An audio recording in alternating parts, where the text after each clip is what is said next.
Hello, dear students. As on the last turn, we were studying epic and we have started describing point by point major characteristics of epic poetry. जैसा कि students पिछले turn पे हम लोग पढ़ रहे थे और हम लोगों ने epic क्या होता है ये पढ़ा, तमाम सारे एग्जाम्पल्स को हम लोगों ने समझा। स्टूडेंट्स उसी कड़ी में हम लोग आगे बढ़ते हैं और हम लोगों ने पढ़ना स्टार्ट किया था पिछले टर्न पे कि क्या क्या मेजर कैरेक्टरिस्टिक्स होते हैं एक इपिक के अंदर, कौन कौन सी खास बातें होती हैं, क्या क्या चीज़ें अगर आप इपिक को समझना चाहें तो आपको जानने के लिए मिलेंगी। तो हम लोग स्टूडेंट्स आगे बढ़ते हैं अपने उसी लेक्चर पे आगे जहां हम लोगों ने कल फिनिश किया था। स्टूडेंट्स वहीं से आगे बढ़ने का प्रयास करते हैं। स्टूडेंट्स इपिक पोइट्री को जैसा कि हम लोग पढ़ रहे थे क्या खास बातें होती, तो उसमें तमाम सारे पॉइंट्स हम लोगों ने डिस्कस किए थे कि what are the major points, what are the major features of epic poetry. तो उसमें आगे हम आपको बताते हैं, तमाम सारे पॉइंट हम लोगों ने डिस्क्रिप्शन में पढ़ लिए थे कि जो इपिक पोइट्री होती है वो ऑब्जेक्टिव होती है, लॉन्ग होती है, नैरेटिव होती है और उसमें सुपर नेचुरल बीइंग्स का डिस्क्रिप्शन होता है, सुपर नेचुरल बीइंग्स को डिस्क्राइब किया जाता है। उसी कड़ी में हम लोग अगर आगे बढ़ते हैं तो ये देखेंगे कि जो मेन कैरेक्टर्स होते हैं वो गिव एक्सटेंडेड फॉर्मल स्पीचेस। जो उसका सेंट्रल फिगर होता है, जो मेन कैरेक्टर्स होते हैं, चाहे वो हीरो का कैरेक्टर हो और चाहे विलेन का कैरेक्टर हो, उसकी जो स्पीचेस होती हैं वो लैंडमार्क होती हैं, फॉर्मल स्पीचेस होती हैं, बड़ी ही औपचारिक स्पीचेस वो देते हैं।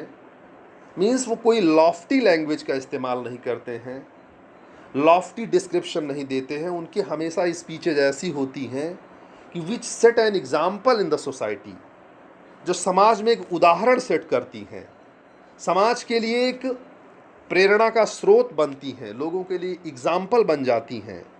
राइट, इस तरीके के वो स्पीचेस करता है। जैसा कि मैंने पैराडाइज लॉस्ट का एग्जाम्पल देते हुए पिछले लेक्चर में बताया था कि अपने लोगों को वो सैटन गॉड के खिलाफ जब युद्ध लड़ने के लिए अपने साथियों को तैयार करता है तो किस तरीके से उनके अंदर ऊर्जा भरता है अपनी फॉर्मल स्पीचेस के माध्यम से, अपनी बोल्ड और पावरफुल स्पीचेस के माध्यम से, जब वो कहता है कि it's better to reign in hell than serve in heaven.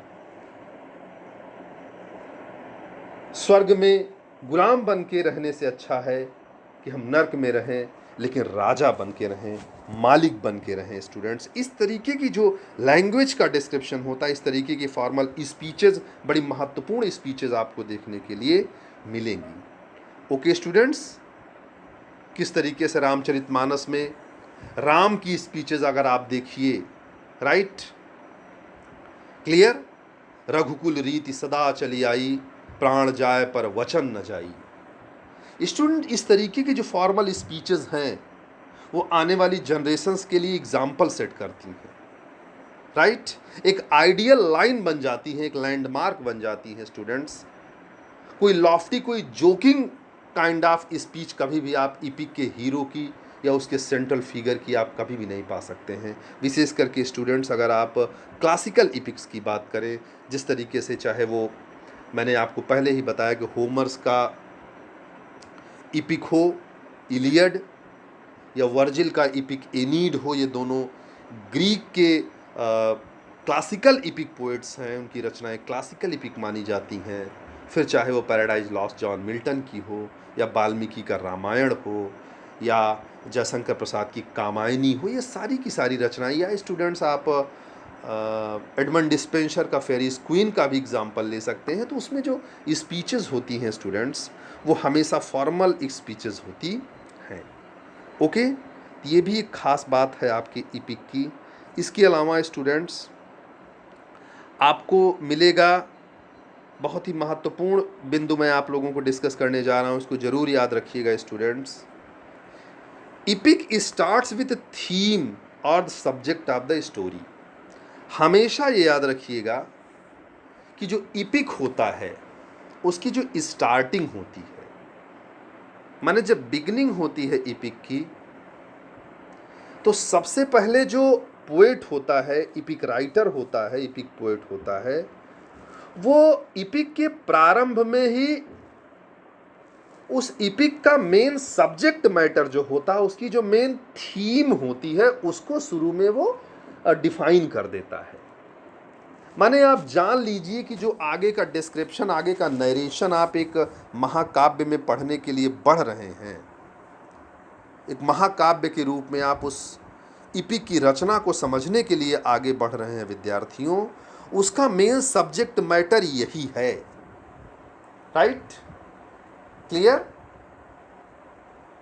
किसी प्रकार की एम्बिगुइटी, किसी प्रकार का संदेह न रह जाए आपके मन में, वो प्रारंभ में ही आपको बता देगा कि इस इपिक की थीम क्या है, मेन सब्जेक्ट इसका क्या है, किस सब्जेक्ट पर ये इपिक लिखा जा रहा है। जैसे आप पैराडाइज लास्ट को पढ़ना शुरू करें, जॉन मिल्टन का एक प्रसिद्ध इपिक, बार बार मैं आपको बता रहा हूँ, एक आइडियल इपिक माना जाता है इंग्लिश लिटरेचर का। जब आप उसको पढ़ना स्टार्ट करते हैं तो पैराडाइज लास्ट बुक फर्स्ट जो है, पहली किताब, उसके पहले ही पैसेज में स्टूडेंट्स, पहली ही लाइन में जॉन मिल्टन उस इपिक की थीम को डिस्क्राइब करता है। अगर आप उसको पढ़ेंगे, पहली ही लाइन है, of man's first disobedience. Right? Of man's first disobedience. Right? Clear? And the fruit of forbidden tree whose taste brought death into the world and all our woe। Right? कि किस तरीके से एडम और ewe के द्वारा, जो कि ईश्वर के ही संतान के रूप में स्वर्ग में रह रहे थे, उनसे किस तरीके से एक मिस्टेक हो गई, पहली गलती हो गई, जो उन्होंने स्वर्ग में ईडन गार्डन में जो नॉलेज ट्री था उसके फल को खा लिया था। गॉड ने मना कर रखा था विद्यार्थियों। आप लोग जब पैराडाइज लॉस्ट डिटेल में पढ़ेंगे आगे चल करके पीजी क्लासेस में, तब आप उसको समझेंगे विधिवत, उसकी स्टोरी को। यहाँ मैं उसको नहीं डिस्क्राइब करने जा रहा हूँ। तब आपको पता चलेगा कि इंसान, हमारे जो पूर्वज हैं एडम और ईव के रूप में, वो स्वर्ग में रहा करते थे, लेकिन उनकी एक गलती की सज़ा ये मिली कि उनको ईश्वर ने इस धरती पर ढकेल दिया, और हम सब लोग इस धरती पर तमाम सारे पापों को भोगने के लिए यहाँ पड़े हुए हैं। राइट? तो इस बात को शुरू में ही बता दिया जाता है कि हम इसी थॉट को लेकर के आगे बढ़ रहे हैं, और यही इसकी थीम है। आगे कुछ ही पंक्तियों बाद आप देखेंगे पैराडाइज लॉस्ट में जॉन मिल्टन ने लिखा, justify the way of God to man. Students, मेरी इन पंक्तियों को आप नोट जरूर किया कीजिए। जैसे थीम क्या है पैराडाइज लॉस्ट की, तो ये है justify the way of God to man. Right? ये डिस्क्रिप्शन भी एकदम स्टार्टिंग में आ जाता है।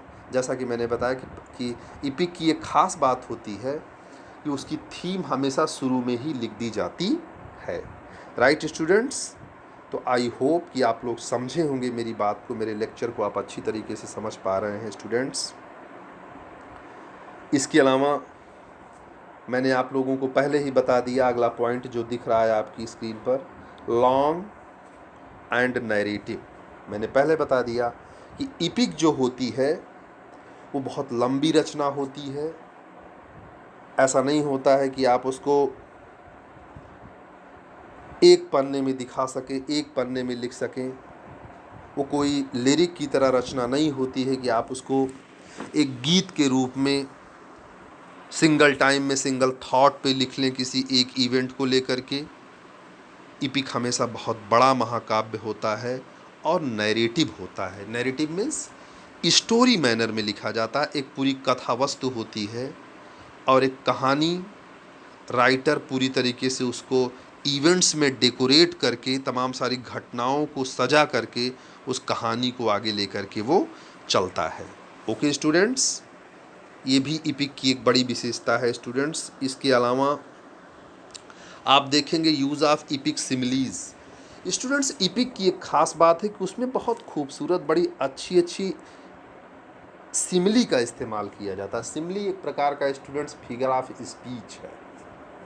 आप लोग figure of speech I hope कि पढ़े होंगे। तमाम प्रकार के मेटाफर है, सिमिली है, ओनामेटोपिया है, ऑक्सीमोरन है, पर्सनिफिकेशन, तमाम सारे आप फिगर ऑफ स्पीच पढ़े होंगे। लेकिन इपिक में आपको बेहतरीन सिमली के इस्तेमाल मिलेंगे, तमाम सारे सो, लाइक और एज से बने हुए सेंटेंसेस मिलेंगे आपको, right, clear. So, like and as जैसे तमाम सारे डिस्क्रिप्शन आपको मिलेंगे, जिसमें बड़ी ही खूबसूरत, बड़ी डेकोरेटेड भाषा शैली में जब बड़ी स्पीचेस बोली जाती हैं, इम्पॉर्टेंट स्पीचेस बोली जाती हैं, तो उसमें आपको मिलेगा कि उसमें सिमली का इस्तेमाल किया गया है और उसको इपिक सिमली के नाम से जानते हैं। चाहे वो आप हिंदी के इपिक्स को देखें, विशेष करके आप कामायनी को पढ़ सकते हैं, या आप एडमंड डिस्पेंसर के फेरिस क्वीन को देख सकते हैं। फेरिस क्वीन बहुत ही खूबसूरत रोमांटिक इपिक है स्टूडेंट्स, जिसमें सर गायन और सर पामर, गायन और पामर दो एडवेंचरस जर्नी पे निकले हुए योद्धा हैं। किस तरीके से मार्ग में उनकी एडवेंचरस जर्नी में बाधाएं आती हैं और किस तरीके से वो उन बाधाओं को पार करते हुए आगे बढ़ते हैं। तो उनकी एडवेंचरस लाइफ को फेरिस क्वीन में दिखाया गया है, एडमंड डिस्पेंसर के द्वारा लिखी गई है। उन सारी की सारी रचनाओं में आपको एक्सीलेंट सिमलीज का इस्तेमाल देखने के लिए मिलेगा, राइट स्टूडेंट्स। इसके अलावा हैवी यूज़ ऑफ रेपिटेशन और स्टॉक फ्रेजेस, तमाम सारी फ्रेजेस हैं जो बार बार उसमें आपको देखने के लिए मिलेगी। एक ही कॉन्सेप्ट को, जो कि एक फर्म डिटर्मिनेशन होती है, जैसे कोई हीरो है तो उसकी कोई फर्म डिटर्मिनेशन है, जो उसकी एक दृढ़ इच्छा शक्ति, कोई उसकी लाइफ का ऑब्जेक्टिव है, तो बार बार उसको दोहराता है, बार बार उसको डिस्क्राइब करता है, ये याद दिलाता है कि मैं अपनी लाइफ में इन्हीं कॉन्सेप्ट्स को लेकर के आगे बढ़ रहा हूँ। ओके स्टूडेंट्स, इसके अलावा जो इपिक होता है वो हमेशा हीरोइक डीड्स को, बड़ी वीरतापूर्ण चीज़ें उसमें दिखाई जाती है। स्टूडेंट्स, कभी भी किसी इपिक में आपको कायरता का वर्णन नहीं मिलेगा कि हीरो आपको दिख रहा है और बड़ी कायरता दिखा रहा है, राइट, मैदान को छोड़ करके भाग जा रहा है, लड़ नहीं रहा है, डरपोक है। इस तरीके के डिस्क्रिप्शन आपको कभी भी इपिक में देखने के लिए नहीं मिलेंगे। उसमें हमेशा आपको हीरोइक डीड्स, करेज देखने के लिए मिलेगा स्टूडेंट्स। यहाँ पे आप देख सकते हैं कि कौन कौन से हीरोइक डीड्स आपको देखने के लिए मिलते हैं, क्या क्या चीज़ें आपको स्पेशल उसमें देखने के लिए मिलेंगी। बहुत करेज आपको देखने के लिए मिलेगा, चाहे वो हीरो का करेज हो या विलेन का करेज हो, राइट। आप उसको देखने के लिए पाते हैं कि कितने साहस का कार्य वो कर रहा है, राइट। जैसा कि आप अगर देखेंगे स्टूडेंट्स, उसमें आप देख सकते हैं पैराडाइज लॉस्ट में, तो किस तरीके से सैटन, बावजूद इसके कि वो ईश्वर से लड़ रहा है, लेकिन ईश्वर से लड़ने के लिए करेज चाहिए, साहस चाहिए स्टूडेंट्स। सामान्य आदमी के बस की बात नहीं है कि वो ईश्वर से युद्ध कर सके, लेकिन जिस तरीके से वो करेज दिखाता है जब वो कहता है कि what though the field be lost, all is not lost, study of revenge, unconquerable will, इस तरीके से जो उसकी स्पीचेस हैं वो साहस से भरी हुई स्पीचेस हैं, राइट, क्लियर स्टूडेंट्स। आप मेरी बात को सब ऐसे ही रामचरितमानस का अगर आप एग्जाम्पल, तो उसमें भी तमाम करेज की बातें की जाती हैं, बड़े साहस की बातें की जाती हैं। ओके स्टूडेंट, बड़ी वीरतापूर्ण बातें की जाती हैं, हीरोइक स्टेटमेंट्स दिए जाते हैं, वीरता और शौर्य से भरे हुए स्टेटमेंट दिए जाते हैं, राइट। जब समुद्र के ऊपर राम गुस्सा होते हैं और बोलते हैं कि बड़ी अच्छी चौपाई वहाँ पे स्टूडेंट्स, राम बोलते हैं बड़े ही क्रोध में आकर के बोलते हैं, राइट। काटे से कदली फले, कोटि जतन कर सींच, विनय न मानत जलधि जड़, गए 3 दिन बीत। कहते हैं कि दंड देने से ही 60 लोगों का, दुष्ट लोगों का दिमाग ठिकाने आता है, राइट। तो इस तरीके से जो करेज की बातें होती हैं, इसके अलावा ऑनर, सम्मान के लिए युद्ध हो जाते हैं। कोई ऐसी बात नहीं होती किसी ने किसी का राज्य छीन लिया है, बशर्ते इसमें युद्ध ऑनर के लिए हो जाता है, केवल सम्मान के लिए। सम्मान सर्वोपरि होता है, इसमें ऑनर को सबसे प्रथम दिखाया जाता है। ये सच है हरगिज़ भी पहले से अपना वार नहीं होगा, पर स्वाभिमान से समझौता हरगिज़ स्वीकार नहीं होगा, राइट स्टूडेंट्स। इस तरीके से हीरोइक डीड्स, हीरोइक डिस्क्रिप्शन आपको देखने के लिए मिलेंगे और साथ ही स्वाभिमान से समझौता न करने की आपको इंस्पिरेशन मिलेगी और स्वाभिमान के लिए युद्ध करते हुए योद्धा आपको नज़र आएंगे। ये मेरी निजी लिखी हुई कविता है, जिसकी 4 लाइनें बड़ी महत्वपूर्ण हैं, यहाँ पे मैं कोट कर देना चाहता हूँ कि ये सच है हरगिज़ भी पहले से अपना वार नहीं होगा, पर स्वाभिमान से समझौता हरगिज़ स्वीकार नहीं होगा। गर एक नज़र भी उठी इधर, सौगंध हमें नारायण की, बस मानचित्र पर हम होंगे बाकी संसार नहीं होगा, बस मानचित्र पे हम होंगे बाकी संसार नहीं होगा। इस तरीके से जो एक हीरोइक करेज की बात की जाती है, ऑनर की बात की जाती है और उसी ऑनर के लिए सेक्रीफाइस की बात की जाती है, लोग बलिदान होते हैं, अपने प्राणों की आहुति दे देते हैं, राइट। जटायु का डिस्क्रिप्शन आप देखिए कि केवल और केवल एक नारी की रक्षा के लिए उसके सामने एक नारी को एक दुष्ट व्यक्ति हर के ले जा रहा है, किडनैप करके ले जा रहा है, ये उसके ऑनर के खिलाफ है, उसके सम्मान के खिलाफ है। कोई उसके सामने किसी स्त्री को प्रताड़ित करे और उसके लिए वो सेक्रीफाइस भी कर देता है, बलिदान भी हो जाता है।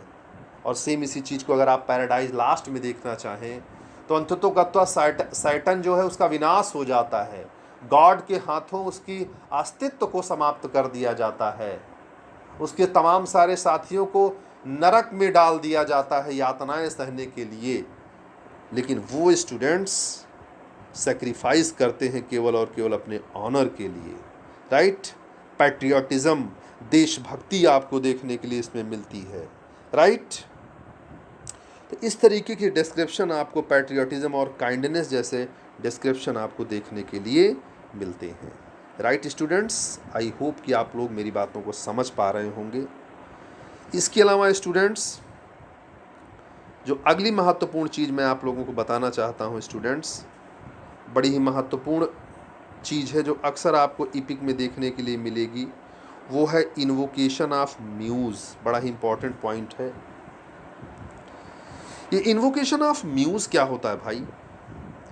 इन्वोकेशन ऑफ म्यूज़ का स्टूडेंट्स मतलब होता है आवाहन, राइट। ये इपिक लेखन की परंपरा है कि जब भी कोई इपिक पोएट कोई महाकाव्य लिखने के लिए जाता है, जब वो कोई महाकाव्य लिखता है, तो चूंकि वो इतना बड़ा कार्य करने जा रहा है, कोई एक पंक्ति की कविता, कोई 2 पंक्तियों का दोहा लिखने नहीं जा रहा है, बहुत बड़े विषय पर बहुत बड़ी रचना लिखने जा रहा है, राइट। उसकी विषय वस्तु महान है, उसकी व्यापकता बहुत अधिक है, उसका मैसेज बहुत दूर तक जाना है। इसलिए वो सबसे पहले ईश्वर से प्रार्थना करता है प्रारंभ में। इन्वोकेशन का मतलब आवाहन, वो देवी का आवाहन करता है।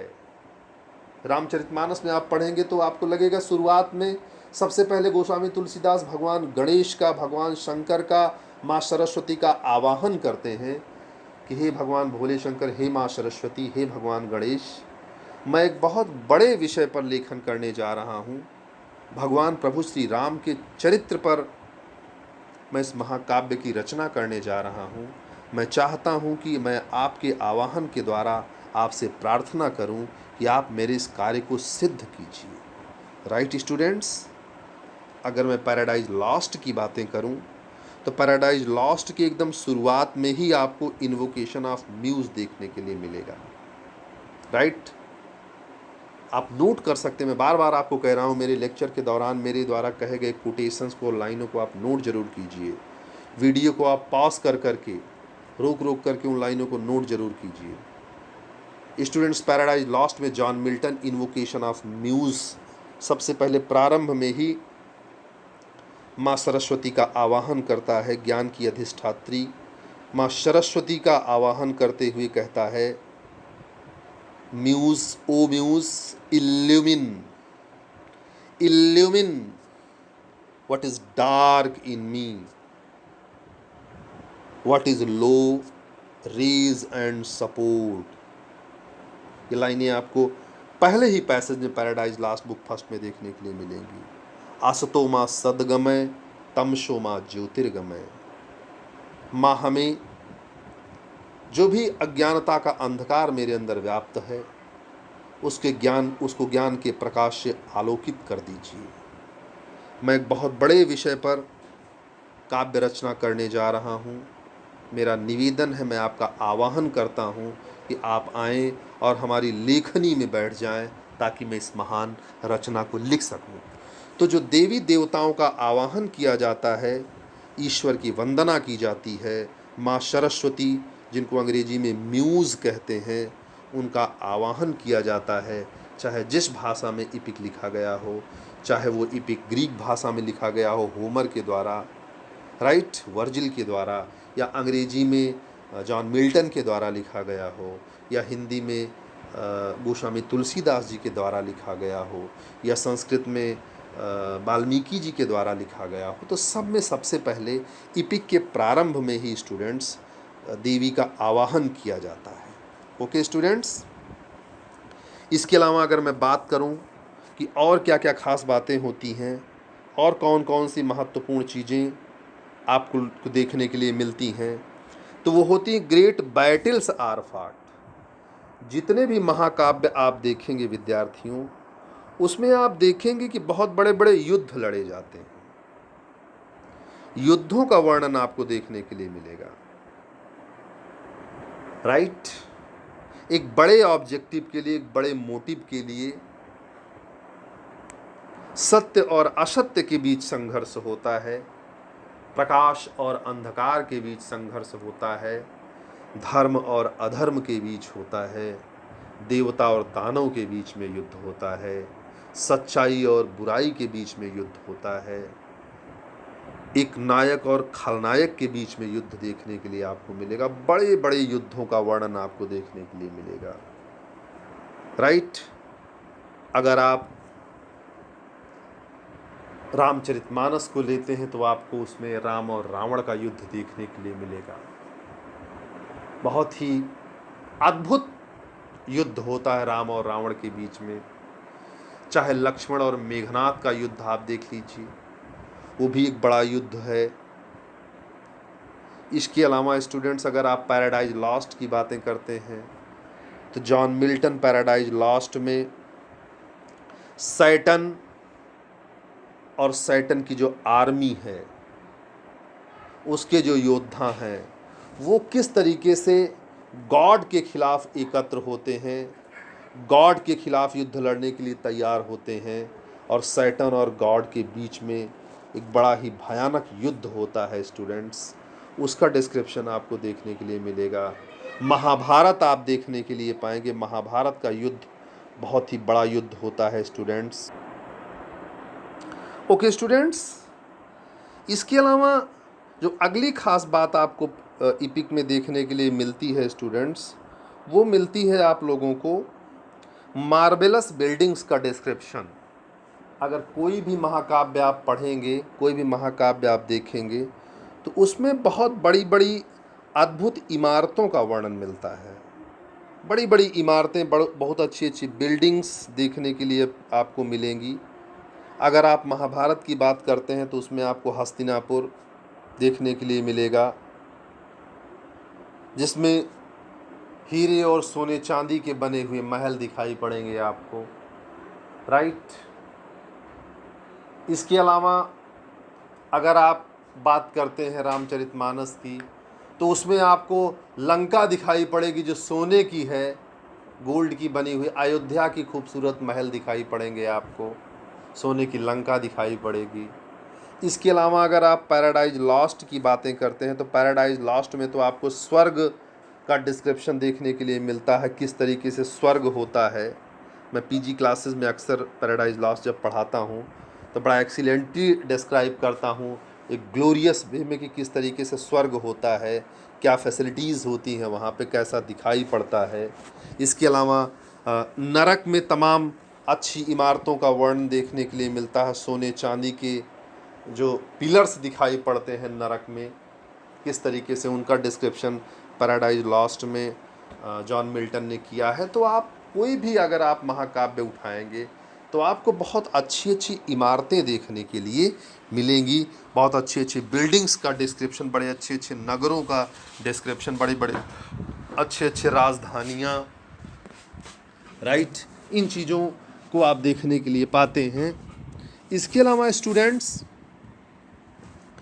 अगली जो खास बात है कि हमेशा इपिक में victory of good over evil होता है, हमेशा सच्चाई की जीत होती है।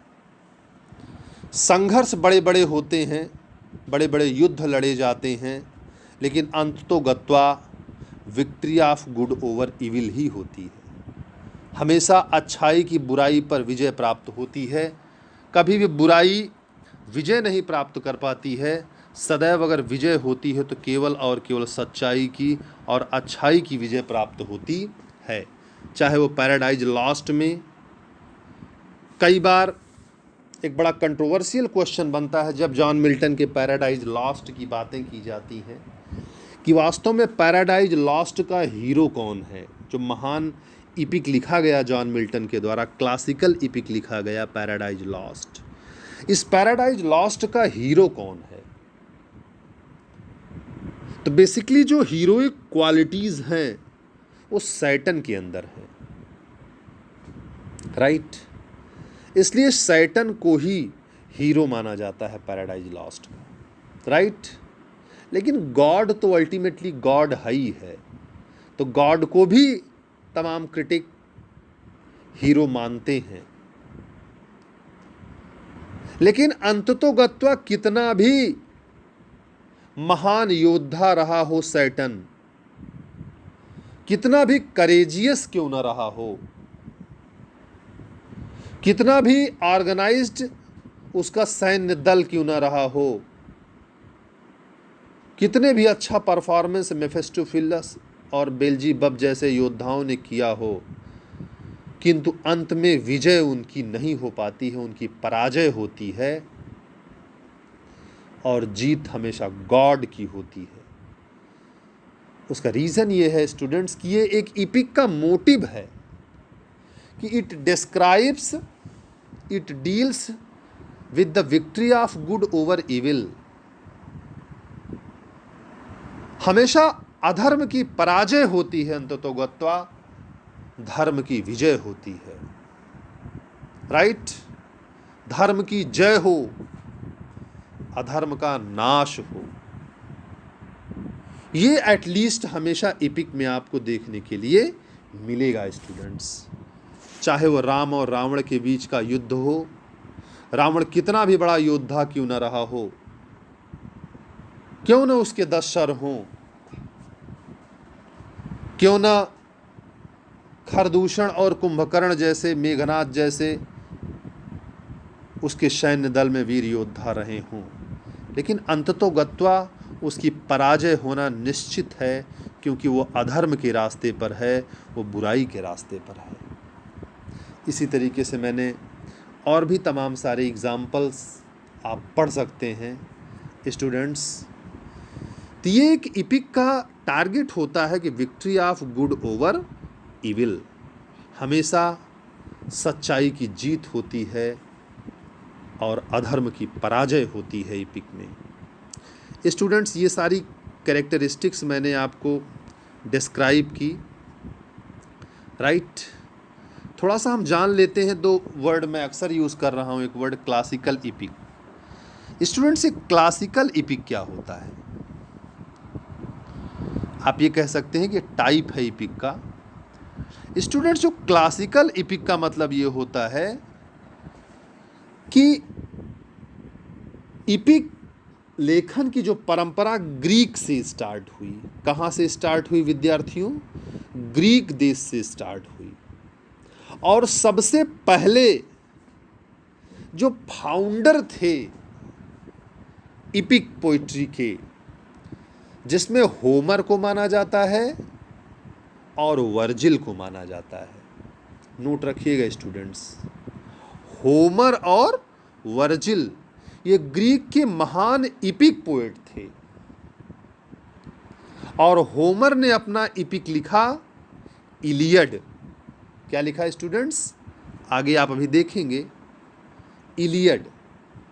और वर्जिल ने एनीड नामक इपिक लिखा, महाकाव्य लिखा, एनीड।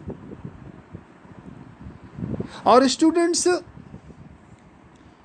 जो जो डिवाइसेस, जो जो पैरामीटर्स, जो जो नियम कानून होमर और इलियड ने बना दिए महाकाव्य के लिए, अपनी महान काव्य में जो उन्होंने इम्प्लॉयमेंट कर दिया, जिस तरीके से उन्होंने महाकाव्य लिख दिया, वही क्लासिकल इपिक का स्टैंडर्ड बन गया।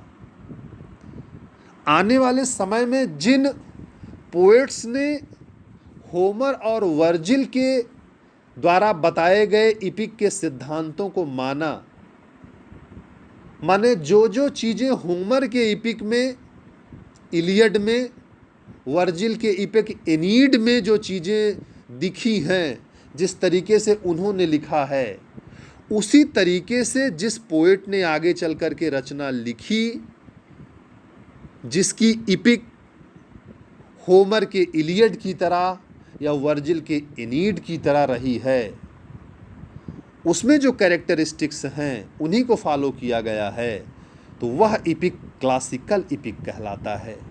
राइट स्टूडेंट्स, क्योंकि होमर और वर्जिल को क्लासिकल इपिक पोएट माना जाता है, और उनकी जो दो रचनाएं हैं, होमर की इलियड और वर्जिल को एनीड, उनको क्लासिकल इपिक माना जाता है। वो एक स्टैंडर्ड बन गए हैं इपिक राइटिंग के लिए, उन्हीं को फॉलो करके लोग आगे लिखते हैं। तो उसमें अगर अंग्रेजी में हम क्लासिकल इपिक की बात करें तो जॉन मिल्टन का जो इपिक है,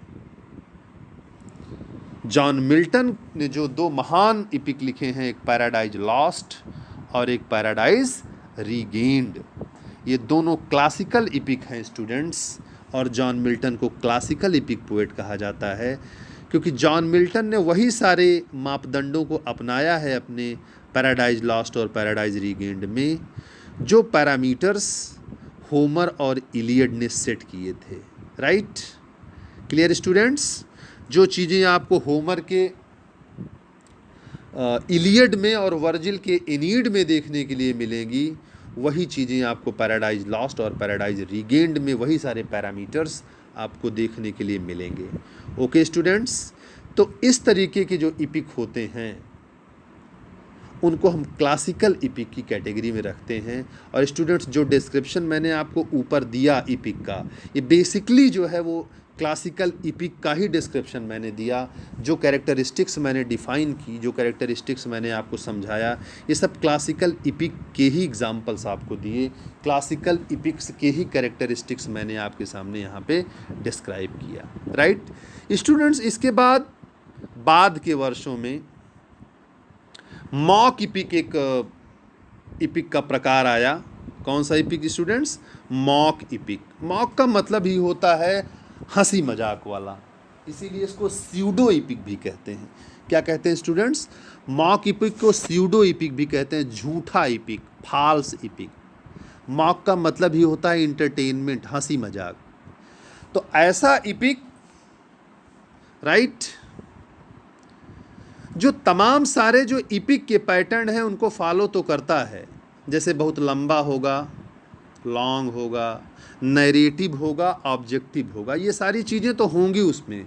वो इपिक जैसा डिवाइडेड इन कैंटोस, कई सारी किताबों के रूप में वो बटा हुआ होगा स्टूडेंट्स, कई सारे पुस्तकों में वो बटा हुआ होगा। जैसा कि आप 18 नंबर पॉइंट ऊपर देखें कि जो इपिक, शायद मैं इसको मिस कर गया था, कि इपिक जो होता है वो हमेशा कई किताबों के रूप में लिखा जाता है, कई सारे खंडों में विभक्त होता है। ओके स्टूडेंट, जैसे रामचरितमानस पढ़ने लगी तो उसमें तमाम सारे कांड आपको देखने के लिए मिलेंगे, तमाम सारे खंड देखने के लिए मिलेंगे। तो किताबों में और वॉल्यूम्स में डिवाइड आपको मिलता है।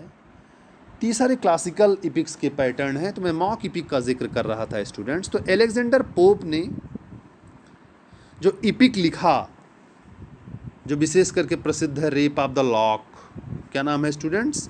रेप ऑफ द लॉक आपकी स्क्रीन पे है, आप इसको नोट कर सकते हैं अपने नोट्स में। ये एक मॉक इपिक है, माने ये लॉन्ग तो है, नैरेटिव भी है, ऑब्जेक्टिव भी है, लेकिन इसकी जो थीम है बड़ी लॉफ्टी है, बड़ी हल्की है। और मैंने आपको बताया था कि जो क्लासिकल इपिक होता है वो हमेशा किसी बड़े विषय पर लिखा जाता है। राइट, उसकी स्टाइल ग्रैंड स्टाइल होती है, उसका हीरो एक अलग इम्पोर्टेंस रखता है, ग्रेट हीरो होता है। राइट, कोई देवी देवता होता है, right, victory of good over evil. तो तमाम सारी चीज़ें आपको मॉक इपिक में वही मिलेंगी जो इपिक के पैटर्न हैं, लेकिन इसकी जो थीम होती है हमेशा वो इंटरटेनिंग होती है, हमेशा सटायरिकल होती है, इसलिए इसको मॉक इपिक या झूठा इपिक कहा जाता है। तो ये स्टूडेंट्स आप अपने दिमाग में रखे रहिएगा। क्लियर? हमेशा इपिक जिस युग का प्रतिनिधित्व करता है उस युग की सामाजिक स्थितियों को, वहाँ की सांस्कृतिक स्थितियों को, वहाँ की वैचारिक स्थितियों को, वहाँ के देश काल और वातावरण का पूरा पूरा वर्णन करता है स्टूडेंट्स, राइट। किस तरीके से राम के समय में राज्य हुआ करता था, राम राज्य का क्या कॉन्सेप्ट था, वो चीज़ें आपको रामचरितमानस में देखने के लिए मिलेंगी, राइट। सृष्टि के प्रारंभ में किस तरीके से सैटन और गॉड के बीच में संघर्ष हुआ है वो आपको पैराडाइज लॉस्ट में देखने के लिए मिलेगा। ये सारा डिस्क्रिप्शन मैंने आपको स्टूडेंट्स दिया, जो कि ख़ास बातें बताता है कि किस तरीके से इपिक होता है। बहुत सारी बातें मैंने आपको बताई। मैं कुछ एग्ज़ाम्पल्स का जिक्र कर देना चाहता हूँ स्टूडेंट्स अब, कि क्या क्या एग्ज़ाम्पल्स, कौन कौन से महान इपिक लिखे गए हैं। ओके स्टूडेंट्स, तो उसमें कुछ एग्ज़ाम्पल्स का जिक्र मैं करता हूँ। जैसे होमर का इलियड, राइट, एक बहुत ही महान इपिक है। मैं बार बार आपसे कह रहा था कि नीचे आपको देखने के लिए मिलेगा, ये स्टूडेंट्स आप देख सकते हैं, मैंने अलग कर दिया है। होमर जो कि ग्रीक के राइटर थे, उनकी महान रचना है इलियड। ये भी क्लासिकल इपिक है। इसके साथ ही इन्हीं की एक महान रचना है, ये भी एक महान इपिक है, ओडिसी, राइट, क्लियर, जिसमें आप देखेंगे कि ट्रोजन वॉर का डिस्क्रिप्शन है, राइट, ट्रॉय का डिस्क्रिप्शन है, ये ट्रॉय का युद्ध क्यों हुआ था, हेलेन के कारण हुआ था, ये सब चीज़ें आप आगे पढ़ेंगे। बहरहाल केवल यहाँ आप ये दिमाग में अपने रख लीजिए कि होमर की जो रचना इलियड है ये क्लासिकल इपिक है, सबसे बेहतरीन उदाहरणों में से है एक क्लासिकल इपिक के, या इपिक के आप एग्जाम्पल के रूप में आप इसको, ग्रीक के एक महान रचना के रूप में आप इसको देख सकते हैं, राइट स्टूडेंट्स। ये ग्रीक भाषा का है, ग्रीक में लिखा गया है, राइट। इसके ये बहुत पहले जीसस क्राइस्ट के जन्म के तकरीबन 650 से 850 साल पहले की बात मैं बता रहा हूँ। 850 एंड 650 BC के इर्द गिर्द ये हुआ करता था। तो आप समझ सकते हैं कि होमर कितना पुराना इपिक राइटर है और इपिक राइटिंग की परंपरा जो कितनी पुरानी है, राइट स्टूडेंट्स। इसके अलावा यहाँ पे आप देख पा रहे हैं, हमारा कर्सर अगर आप देख पा रहे हो जहाँ पे है, तो महाभारत, जिसका जिक्र मैं बार बार करता रहा हूँ, संस्कृत भाषा का महाकाव्य है, राइट स्टूडेंट्स। ये लगभग जीसस क्राइस्ट के 400 साल पहले, जीसस क्राइस्ट के जन्म के भी 400 साल पहले इसको लिखा गया था, राइट। ये भारतीय पृष्ठभूमि पर लिखा गया है। लगभग इसमें 2 लाख लाइनें हैं, राइट। कितनी लाइनें हैं स्टूडेंट्स? 2 लाख लाइनें हैं। बहुत ही महान रचना है, क्लियर स्टूडेंट्स। तो महाभारत एंशिएंट इंडियन कल्चर को दिखाने वाला संस्कृत भाषा का महाकाव्य है, इसको भी आप लोग देख सकते हैं। इसके अलावा एनीड स्टूडेंट्स लैटिन भाषा में लिखा गया है। किस भाषा में लिखा गया है? वर्जिल ने लिखा है एनीड को। वर्जिल का एनीड है स्टूडेंट्स, लैटिन भाषा में है ये।